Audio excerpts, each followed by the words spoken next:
Are you looking to live more authentically? That is, be the person you know you can be all the time or with others? Are you looking to achieve some form of improvement or development in your life that you know you're capable of? Could it be then that poor self-esteem, uncertainty, and poor emotional control are holding you back? If that's the case, let's talk a little bit more about how some of the bad habits I was undertaking were making this problem worse for me. I want to follow up now on something I spoke about in the last episode, and that was this concept of a mind-body disconnect. And specifically, I spoke about how marijuana use over time made this disconnect between my mind and my body much worse and led to all sorts of problems and really just a decreased well-being, an inability to live authentically and be myself. And I do think that if you're seeking to increase your self-confidence, you're seeking to live more authentically, present who you are, get more out of life, it's worth considering this idea of a mind and body disconnect. So you'll recall, if you listened to that last episode, that marijuana really by nature, by design, produces this mind-body disconnect. It numbs or it kills the pain in our body and then allows our mind to run free and make connections for better or for worse. But over time, I began to find these three things were cropping up in my life because of this disconnect between mind and body. Let me just refresh you on those three things and see if they hit home for you. Number one, poor emotional control. Not knowing when to expect an emotional outburst, not being able to manage my emotional reactions, sitting there stewing in guilt or anger, but really not sure why or how long is this going to last or is it even necessary. Number two, poor self-image or low self-confidence. And first and foremost, poor self-confidence comes from not knowing who you are. At least this was my experience. Because I didn't know what I was capable of, I'd never challenged myself fully. I was kind of running from the responsibilities of life. Could not feel good about the person I was bringing out into the world because on some level I knew I wasn't fully me. I couldn't be confident outside in the world because I was not confident really on who I even was.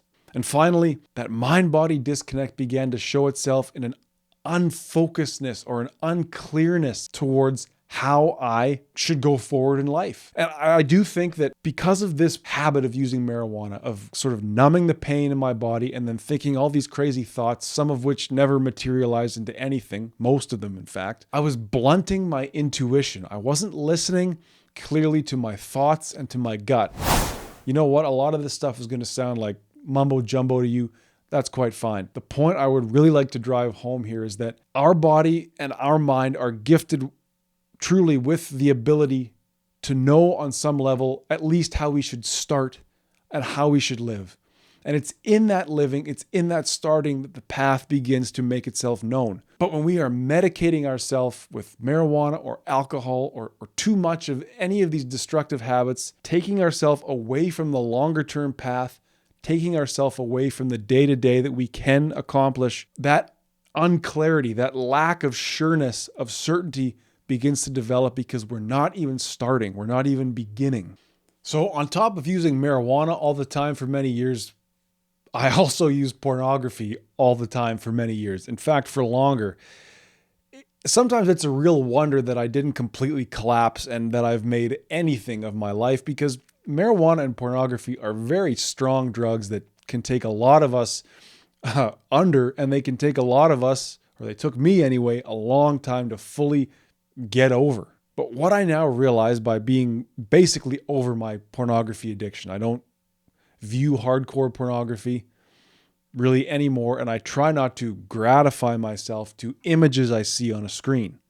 This is an ongoing battle, but I've nearly finished the fight, I would say. That mind-body disconnect that came from marijuana also came from pornography. And to be fair, I'm struggling to define it well enough, but I hope that I'm giving you something to think about. With marijuana, there's that physical euphoria, that physical feeling good.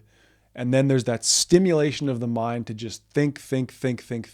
But quite often those thoughts are not tied to the body or what we maybe could do to get ourselves on a path towards a better life. It's this sort of in the moment fascination with the outside world and the external. So similar with pornography. Feels very good to look at pornography and do those behaviors that often go along with pornography.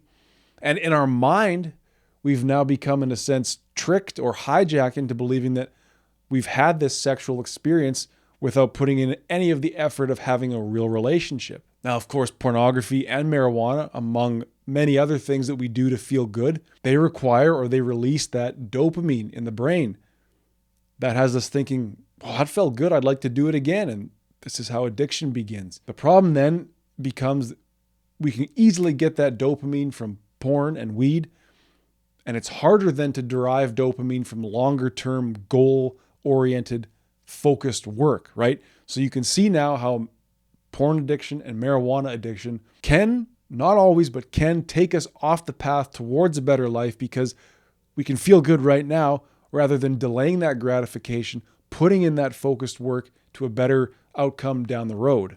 And I don't think it's uncommon for us to, when we're having bodily issues such as pain or soreness or laziness, to just run to something that will make us feel good, like marijuana and like pornography, right?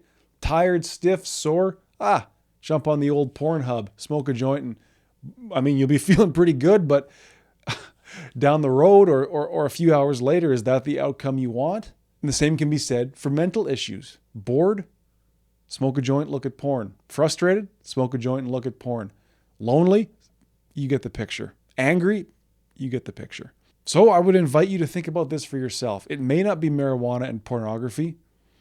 There may be things that you're doing, gambling, nicotine, promiscuity, social media, that feel good in the moment. The brain seems to think we're getting something out of it, but instead it's a numbing effect, right? It's a numbing effect. And as I've said before, any time we spend numbing is time that we are not spending on becoming who we are. And so some of these activities are so dangerous because they make us feel good physically. But in fact, what I found for myself is that I was ignoring this deeper call from within to do more with myself.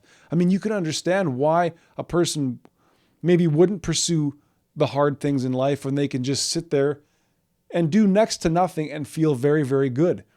And that is, I suppose, the most sinister thing about marijuana and pornography and any form of pleasuring yourself is that, in a sense, you haven't necessarily earned that physical pleasure. Now, I'm not saying you don't deserve to feel good, and I'm not telling you to change your life, but I'm offering at least some insight into my own life in the hopes that if you would like to improve, you would like to further develop yourself, there could be something sinister going on with a disconnect between mind and body. So I've undergone a five-year journey to quit marijuana and pornography. And what has arisen is a much greater attentiveness to my body, a much greater awareness of my body. I know when I'm going to have an emotional reaction, and I know how to manage it. I know the importance now of breathing, unclenching the diaphragm, unclenching the pelvic floor. I know now the power of writing in my journal all my thoughts, getting them out there so I can see them for how right or how wrong or ridiculous they may be. If I'm spending too much time trying to lift too much heavy weight and I'm hurting myself, I know that now. And I know the answer is not just to get high or pleasure myself, but it's to take a rest. It's to stretch. It's to walk. It's to heal the bodily pain through the body. And I've begun to pursue things like yoga, like stretching, hiking, things that put the body to work in sustainable, I would say, real ways that give us a natural mental benefit as well. And I would really say that getting out of the haze of pornography addiction and out of the haze of marijuana has enlivened me. It's enriched my life. It's allowed me to start pursuing, well, how can I improve my diet? How can are there supplements I should take? Are there things I can do to my body that are going to help it feel good naturally, give it what it needs to function, rather than just blunting the pain that we all experience? So I'll hand it off to you here.